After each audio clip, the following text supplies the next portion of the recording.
नमस्कार दर्शकों, स्वागत है आपका अपने चैनल प्रकाश न्यूज पर। आज हम हैं तिलर विधानसभा क्षेत्र, जहां से श्रीमती सलोना कुशवाहा चुनाव लड़ रही हैं, जो कि भारतीय जनता पार्टी की प्रत्याशी हैं। तो जैसा कि ज्ञात है कि चुनावों का दौर चल रहा है और ऐसे में हम देवेंद्र कुमार गुप्ता, जो कि भारतीय जनता पार्टी के वरिष्ठ पदाधिकारी हैं, तो हम उनसे बात करेंगे चुनाव के संबंध में। सर, तिलर विधानसभा क्षेत्र से श्रीमती सलोना कुशवाहा भारतीय जनता पार्टी के प्रत्याशी चुनाव लड़ रही हैं, तो आपका इस पर क्या कहना है? देखिए, सलोना कुशवाहा जी एक अच्छे परिवार से हैं और उन्होंने शुरू में प्रयास किया था, सपा ज्वाइन की थी, समाजवादी पार्टी ज्वाइन की थी। उसके बाद में उन्होंने बहुत क्षेत्र को बहुत घूमा। उस समय 17 के चुनाव में भारतीय जनता पार्टी के प्रत्याशी रोशनलाल वर्मा यहाँ विजयी हुए थे। हालात ऐसे बने, रोशनलाल वर्मा खुद पार्टी छोड़ गए, जबकि पार्टी में उनकी जीत की संभावना इस बार और अच्छी थी। लेकिन जब पार्टी छोड़ गए, उन्होंने समाजवादी पार्टी को ज्वाइन किया। ज्वाइन करने के बाद में जब वहाँ से सलोना कुशवाहा को जब एक झटका लगा, चूँकि वो वहाँ से प्रत्याशी प्रबल दावेदार थी, तो भारतीय जनता पार्टी को भी लगा एक महिला प्रत्याशी, एक कर्मठ प्रत्याशी, एक सभ्य परिवार की प्रत्याशी हैं और जीतने की ओर अग्रसर हैं। तो भारतीय जनता पार्टी ने ये मन बनाया और सर्वे कराया कि क्या सलोना कुशवाहा भारतीय जनता पार्टी की प्रत्याशी के रूप में तिलर विधानसभा से विजयी हो सकती हैं। तो जब मन बना पार्टी का कि हाँ, ये विजयी हो सकती हैं, तो पार्टी ने उनको प्रत्याशी बना करके इस क्षेत्र में हम सभी के मध्य उनकी एक दावेदारी प्रस्तुत की।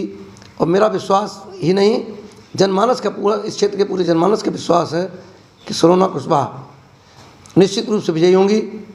और एक यहाँ पर एक धारणा बनी हुआ करती थी कि तिलर से अगर कोई जो विधायक जीतेगा वो सरकार नहीं बनेगी।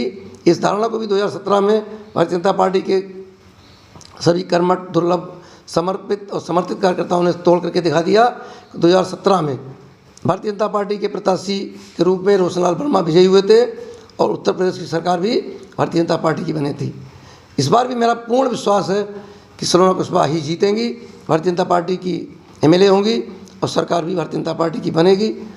इस तरह के सारे समीकरण वर्तमान में भाजपा के पक्ष में भी हैं। और माननीय योगी जी और मोदी जी का पूरा उत्तर प्रदेश में ही नहीं, पूरे देश में मोदी जी का प्रभाव, संपूर्ण उत्तर प्रदेश में योगी जी का प्रभाव इस चुनाव में सामने हर व्यक्ति के, हर उस तबके के जो गरीबी रेखा से भी नीचे व्यक्ति है, उसके दिमाग में ही भरा हुआ है कि क्यों ना योगी जी को दोबारा मुख्यमंत्री बनाया जाए।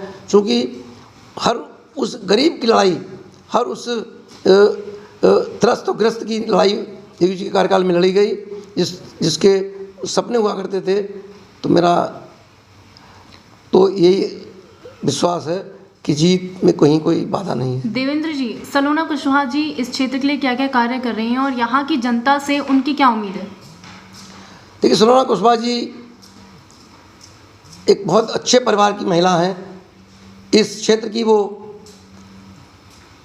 पुत्री भी हैं और पड़ोस का क्षेत्र ददौल है, वहाँ की उनकी ससुराल भी है।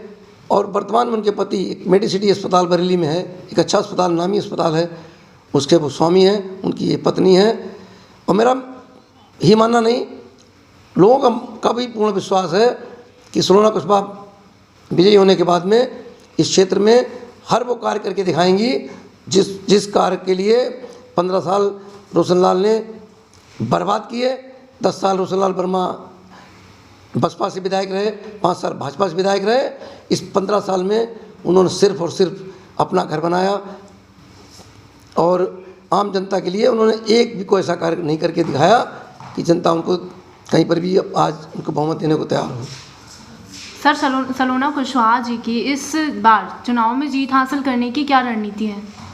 देखिए, जीत हासिल करने की रणनीति ये है कि सपा से रोशनलाल वर्मा प्रत्याशी हैं।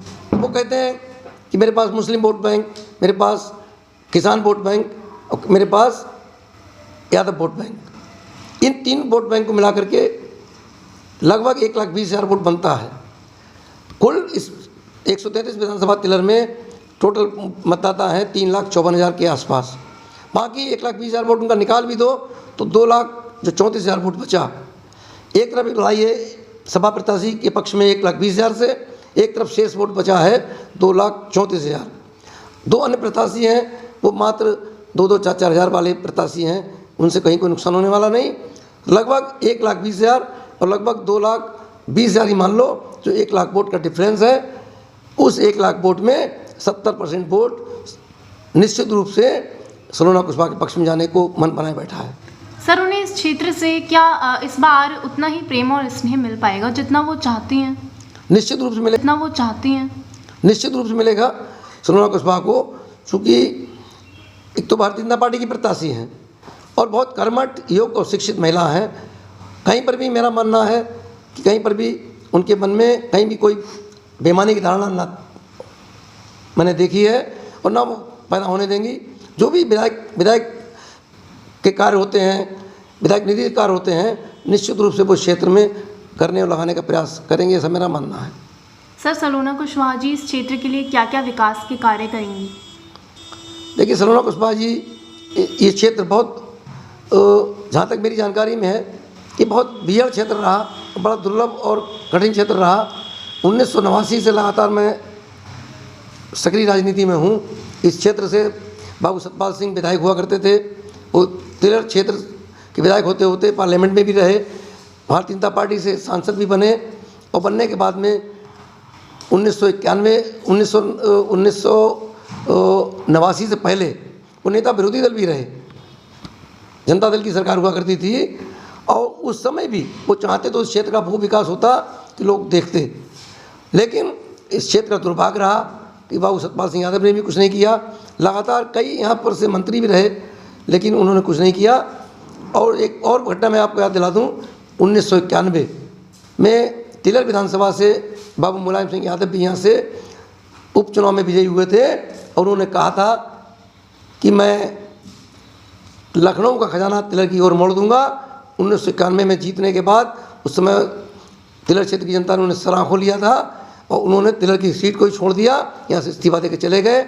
1991 के बाद वो कई बार मुख्यमंत्री भी बने, उनका बेटे भी मुख्यमंत्री बने, लेकिन तिलहर क्षेत्र को आज 31 साल हो गए। समाजवादी पार्टी की ओर से कहीं पर भी मुझे उनके परिवार की ओर से, समाजवादी पार्टी की ओर से मुझे कहीं विकास नहीं दिखा। और निश्चित रूप से मेरा मानना है सलोना कुशवाहा कहीं पर भी विकास के जो भी कार्य होंगे उसमें हर प्रयास करने में निश्चित रूप से अपनी भूमिका अदा करेंगी। सर, धन्यवाद। सुप्रीम कोर्ट के वरिष्ठ अधिवक्ता हैं और आपके पास ज़्यादातर मीडिया ट्रायल केसेस आते हैं, तो ऐसे में आप अपना कीमती वक्त निकालकर तिलहर विधानसभा क्षेत्र में उपस्थित हैं और यहाँ से सलोना कुशवाहा जी बीजेपी की प्रत्याशी के रूप में चुनाव लड़ रही हैं, तो इस पर आपका क्या कहना है? कितने आश्वस्त हैं उनकी जीत को लेकर? देखिए, तिलहर विधानसभा क्षेत्र बहुत ही चर्चित विधानसभा क्षेत्र है। जैसा कि आपको अभी बताया हमारे आदरणीय बड़े भाई साहब देवेंद्र कुमार गुप्ता जी, जो कि 1987-88 से सक्रिय राजनीति में भारतीय जनता पार्टी के रूप में पदाधिकारी के रूप में अपना शुरू करने वाले राजनीतिक जीवन, और दिल्ली में और यहाँ तिलहर में नगर पालिका के चेयरमैन के रूप में भी कार्य किया और यहाँ के हर गरीब, दलित, शोषित, पीड़ित, मजदूर, मजलूम सभी जाति, क्षेत्र, धर्म, संप्रदाय के लोगों का लगातार खुले मन से, खुले दिल से कार्य किया और इसीलिए उनकी इस तरह की प्रमुखता है, पार्टी में भी बहुत वरिष्ठता है और उनके आधार पर पार्टी में उच्च स्तर पर भी डिसीजन लिए जाते हैं, इनकी राय मानी जाती है। जैसा कि इन्होंने बताया कि तिलहर सीट जो विधानसभा सीट है, माननीय मुलायम सिंह यादव जी भी यहाँ से रहे, सत्यपाल सिंह यादव जी नेता विरोधी दल विधायक से लेके संसद में और केंद्रीय मंत्री के रूप में भी पदभार ग्रहण किया और कार्य किए और ये बहुत चर्चित सीट है और अभी इसलिए भी चर्चा में आ गई क्योंकि सपा की होने वाली प्रत्याशी अब भाजपा की प्रत्याशी हैं। सबसे बड़ी बात, उन्हें सपा के लोगों का बहुत स्नेह भी मिल रहा है अंदर अंदर। हो सकता है पार्टी की वजह से लोग सामने ना हो, लेकिन क्योंकि वो सपा की प्रत्याशी होने वाली थी और भाजपा का तो कैडर वोट है ही, भाजपा तो योगी जी के लिए करती है। भाजपा को मानने वाले लोग किसी एक प्रत्याशी के लिए कभी नहीं करते हैं, वो इस देश की एकता, अखंडता, संप्रभुता के लिए करते हैं, इस देश के लिए सबका साथ सबका विकास के लिए करते हैं। माननीय मोदी जी की नीतियाँ, माननीय योगी जी की नीतियाँ लॉ एंड ऑर्डर मेंटेन करने के लिए हैं कि कानून का राज्य बने, सब लोगों का राज्य स्वराज्य स्थापित हो, जिसकी स्थापना की बात की गई थी कभी संविधान में कि डॉक्टर भीमराव अंबेडकर जी ने अपनी संविधान निर्मात्री सभा के अध्यक्ष के रूप में जो कार्य किए, उसकी परिकल्पना का काम माननीय योगी जी यहाँ कर रहे हैं। संत हैं, एक कपड़ा, एक राष्ट्रीय संत का उद्बोधन मैं कह रहा हूँ, उन्होंने कहा था एक कपड़ा पहनकर पूरे 5 साल एक रूप में रहना ये छोटी बात नहीं। अपने परिवार उनका कोई नहीं है, उनके पिता की मृत्यु हुई, कब अंतिम संस्कार हुआ उन्हें इससे नहीं मतलब था, उन्हें अपने उत्तर प्रदेश के लोगों को कोरोना से बचाने की बात थी।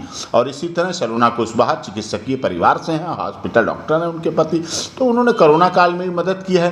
बौद्धिक हैं, बुद्धिजीवी हैं, महिला हैं, महिला नेत्री हैं, महिलाओं के लिए काम करेंगी, महिलाओं के लिए सोच कर लेंगी। तिलहर के लिए भी अवसर मिलेगा, एक महिला विधायिका के रूप में उत्तर प्रदेश की विधानसभा में रूप उनका पहुंचेगा, वो कार्य करेंगी। वाले लोग किसी एक प्रत्याशी के लिए कभी नहीं करते हैं, वो इस देश की एकता, अखंडता, संप्रभुता के लिए करते हैं, इस देश के लिए सबका साथ सबका विकास के लिए करते हैं। माननीय मोदी जी की नीतियां, माननीय योगी जी की नीतियां लॉ एंड ऑर्डर मेंटेन करने के लिए हैं कि कानून का राज्य बने, सब लोगों का राज्य स्वराज्य स्थापित हो, जिसकी स्थापना की बात की गई थी कभी संविधान में कि डॉक्टर भीमराव अंबेडकर जी ने अपनी संविधान निर्मात्री सभा के अध्यक्ष के रूप में जो कार्य किए, उसकी परिकल्पना का काम माननीय योगी जी कर रहे हैं। संत हैं, एक कपड़ा, एक राष्ट्रीय संत का उद्बोधन मैं कह रहा हूं, उन्होंने कहा था एक कपड़ा पहनकर पूरे 5 साल एक रूप में रहना ये छोटी बात नहीं। अपने परिवार उनका कोई नहीं है, उनके पिता की मृत्यु हुई, कब अंतिम संस्कार हुआ उन्हें इससे नहीं मतलब था, उन्हें अपने उत्तर प्रदेश के लोगों को कोरोना से बचाने की बात थी। और इसी तरह सलोना कुशवाहा चिकित्सकीय परिवार से हैं, हॉस्पिटल डॉक्टर हैं उनके पति, तो उन्होंने कोरोना काल में भी मदद की है। बौद्धिक हैं, बुद्धिजीवी हैं, महिला हैं, महिला नेत्री हैं, महिलाओं के लिए काम करेंगी, महिलाओं के लिए सोच कर लेंगी। तिलहर के लिए भी अवसर मिलेगा, एक महिला विधायिका के रूप में उत्तर प्रदेश की विधानसभा में रूप उनका पहुंचेगा, वो कार्य करेंगी। तिलहर ऐतिहासिक नगरी रही है, इसलिए यहाँ समय देना भी अच्छी बात है, क्योंकि माननीय देवेंद्र गुप्ता जी जिस तरह से यहाँ के लोगों के बहुत ही सीनियर एडवोकेट हैं, यहाँ जमाने से प्रैक्टिस कर रहे हैं, यहाँ हर क्षेत्र के लोगों को जानते हैं। अब इनके बेटे भी वकालत में यहाँ आ गए हैं, तो इसके लिए अब ये भी फ्री भी हो गए हैं थोड़ा, क्योंकि वकालत का पेशा बहुत कटिबद्धता का होता है, बहुत व्यस्तता का होता है। अब इन्हें टाइम भी मिलेगा और अधिक टाइम ये दे पाएँ, जिससे समाज को, हमारे देश को, प्रदेश को, नगर को, शाहजहाँपुर को एक अच्छी दिशा मिल सके, अच्छा नाम हो सके। इन्होंने आज विभिन्न समस्याओं पर भी चर्चा की, जो समस्याएँ तिलहर की भी हो सकती हैं, शाहजहाँपुर और उत्तर प्रदेश से भी संबंधित हो सकती हैं, तो उन पर आगे भी कार्य करेंगे। और इसलिए पूरी तरह से सलोना कुशवाहा को जिताने में प्रयास करना चाहिए, जिससे कि एक महिला हमारे उत्तर प्रदेश की विधानसभा में पहुंच सके। सर धन्यवाद हमारे दर्शकों को अपना कीमती वक्त देने के लिए। ऐसी तमाम अपडेट्स पाने के लिए हमारे चैनल प्रकाश न्यूज़ को लाइक, सब्सक्राइब तथा शेयर करना ना भूलें। धन्यवाद।